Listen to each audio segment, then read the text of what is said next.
কোনো মা বোন প্রশ্ন করতে পারেন, আমার ভাই গহনা আছে, স্বর্ণ আছে, কিন্তু আমার আসলে জাকাত দেওয়ার মতো টাকা নেই, আমি কোথেকে দেব? এটার উত্তর হলো, আপনি প্রয়োজনে স্বর্ণের কোনো একটা অংশ বিক্রি করে দিবেন।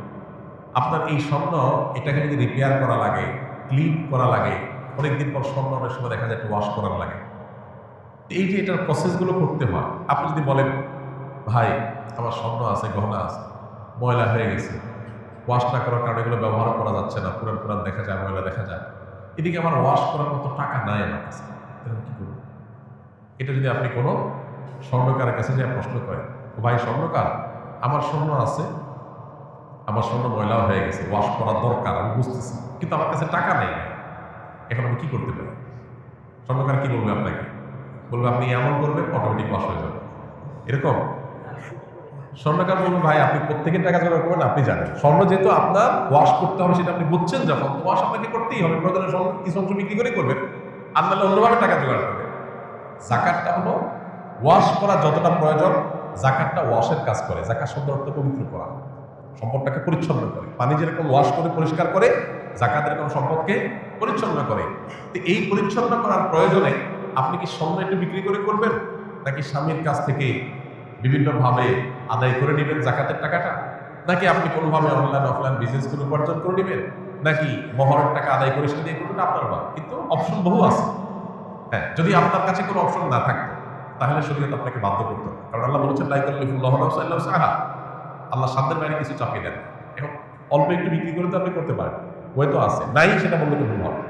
এই জন্য কেন শরীয়ত আসলে জাকাতের বিধান নেই? শরীয়ত চায় আমাদের সম্পদগুলো রুলিং থাকে, তাতে আমাদের আর্থিক যে অর্থনীতির চাকা, সেটা সচল থাকবে। আমরা আমাদের আমাদের অর্থনৈতিক অনটন দূর হবে, কোনো সম্পদ অলট যেন প্রয়োগ না থাকে। জাকাত দিতে হবে এই গরজে আপনি বাধ্য হয়ে ওটা টাকায় খাটাবেন, বা আপনি এটা বিজনেস করবেন, আপনি ইনকাম সোর্স বের করবেন। অনেক মেয়েরা আছে স্বামীরে মাফ করে দেয়, মহরের টাকা দেওয়া লাগবে না, থাক মাফ তোমার জন্য। এদিকে জাকাত দিতে পারতেছে না, এসে হুজুরের কাছে কাগজ লিখে দেয়। আপনি নিজে অভাবী, জাকাত দেওয়ার টাকা নাই আপনার কাছে, স্বামীর মাফ করতে বলছে কি আপনাকে? আপনি নিজে জাকাত দেওয়ার মতো আপনার যেটা নেসেসারি খরচ করতেই হবে, সেটার জন্য আপনার টাকা নেই, আপনি নিজেই তো গরিব তাহলে। সেখানে আপনি আমার দাম করতে আসছেন কেন স্বামীকে? স্বামীর নাকে রশি দিয়া বলেন, মহরের টাকা নিয়ে আসো জাকাত শেষ, তাহলে আপনি দাম হয়ে গেলেন। আল্লাহ তাআলার 99 নাম মুখস্থ করার ফজিলত কি? আল্লাহ রাব্বুল আলামিনের 99 নাম, এ সম্পর্কে হাদিসে আসছে, নবী সাল্লাল্লাহু আলাইহি ওয়াসাল্লাম বলেছেন, ইন্না লিল্লাহি 99 ইসমা, যে আল্লাহ তাআলার 99টি নাম আছে, যে ব্যক্তি এগুলোকে হেফাজত করবে, সংরক্ষণ করবে, মুখস্থ করবে, এই ব্যক্তি জান্নাতে প্রবেশ করবে। এখানে মুখস্থ করা বলতে নামগুলো মুখস্থ করা, সেগুলোর অর্থ বোঝা, সেগুলোর প্রতি বিশ্বাস করা। আল্লাহ তাআলার গুণবাচক নাম আলিম, আল্লাহ সবকিছু জানেন, অতএব এটা বিশ্বাস করবো যে আল্লাহর কাছে অজানা কিছু নেই। আল্লাহ তাআলার গুণবাচক নামের মধ্যে একটা আছে কাদির, আল্লাহ সবকিছু করতে সক্ষম, আল্লাহর কাছে অপারগতা বলতে কিছু নেই। আল্লাহ তাআলা বাসীর, তিনি সবকিছু দেখেন, সর্বদ্রষ্টা, অতএব তার কাছে লুকাবার কোনো সুযোগ নেই। এভাবে আল্লাহ 99 নামের প্রত্যেকটার অর্থ বুঝে বুঝে আপনি সেটা অর্থে বিশ্বাস করলেন, এটাই হলো প্রকৃত অর্থের সংরক্ষণ। এইভাবে আপনি যদি সংরক্ষণ করেন, ইনশাআল্লাহ এটা জান্নাতে যাওয়ার কারণ হবে। আমাদের দেশে অনেক আল্লাহ 99 নাম, এটা অমুক নাম এতবার জপলে এই কাজ লাভ হয়, অমুক নামটা এতবার বললে বা জিকির করলে এই মনের মাকসাদটা, উদ্দেশ্যটা হাসিল হয়, এই জাতীয় নানা রকমের কথা আমাদের সমাজে প্রচলিত আছে। এগুলো তাজরিবা দ্বারায়, অভিজ্ঞতা দ্বারায় কোনো আলেম, কোনো দিনদার মানুষ এর উপকারিতা পেতে পারে, কিন্তু কোরআন হাদিসে কোথাও আল্লাহর কোন গুণবাচক নাম নির্দিষ্ট সংখ্যক বা জপার কোনো নির্দেশ আমাদেরকে দেওয়া হয়নি। তাহলে কিসের নির্দেশ দেওয়া হয়েছে? আল্লাহর গুণবাচক নামগুলোর অর্থ বুঝে সেটার প্রতি বিশ্বাস মনে প্রাণে স্থাপন করা। এটা তাওহীদের গুরুত্বপূর্ণ একটা পার্ট, যেটা আমাদের অনেকেরই এখনো নেওয়া হয়নি। আমরা অনেকেই নিজেকে মুসলমান দাবি করি, আল্লাহর গুণবাচক নামের অনেক নাম আছে যেগুলো আমরা হয়তো শুনি না, জানি না, এবং সেটার অর্থ বুঝে যে মনে বিশ্বাস করবো, জানি না বিশ্বাস করতে থেকে আসে।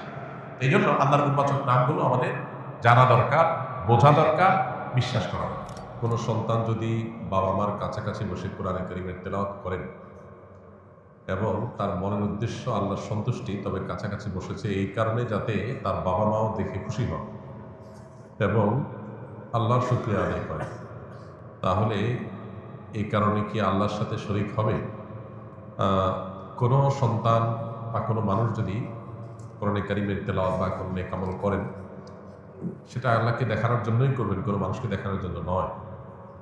পাশাপাশি তার অভিভাবক, বাবা মা যারা তার আমল ইবাদত নিয়ে এমনিতে অরিড এবং পরেশান থাকেন, তাদেরকে আশ্বস্ত করা, তাদেরকে পেরেশানি দূর করার উদ্যোগ নেওয়া, এটা মৌলিকভাবে দোষের নাই। ইনশাআল্লাহ এর কারণে রিয়া হবে না, আশা করা যায় এর কারণে শিরক হবে না। মূল উদ্দেশ্য আল্লাহকে খুশি করাই, এবং সেটাই একমাত্র উদ্দেশ্য। পাশাপাশি বাবা মা তার তেলাওয়াত নিয়ে যে পেরেশানি বা তার আমল নিয়ে যে পেরেশানিতে আছে সেটা দূর করার জন্য তাদেরকে জানানো, তাদেরকে বলা, এটা ইনশাআল্লাহ লৌকিকতার মধ্যে পড়বে না। আর যদি তেলাওয়াত বা আল্লাহকে দেখানো সব আহরণ করার চাইতে বাবা মার কাছে জাহির করাটাই মুখ্য হয়, তাহলে সেক্ষেত্রে সেটা ভিন্ন বিষয় হবে। ইন্নামাল আমালু বিন্নিয়াত, আপনার মূল উদ্দেশ্য কি সেটা হলো দেখার বিষয়। স্বর্ণ আছে 6 ভরি, টাকা আছে 50,000, আমার কি জাকাত হবে? বলে কত টাকা হবে? দেখুন, স্বর্ণ যদি থাকে শুধু স্বর্ণ, তাহলে 7.5 ভরির নিচে থাকলে জাকাত আসবে না। আর যদি স্বর্ণের সাথে টাকা বা রূপা থাকে, তাহলে সেক্ষেত্রে উভয়টার ভ্যালু বা মূল্য যোগ করে তার যোগফল যদি 52.5 ভরি রূপা মূল্যকে টাচ করে, তাহলে জাকাত আসবে।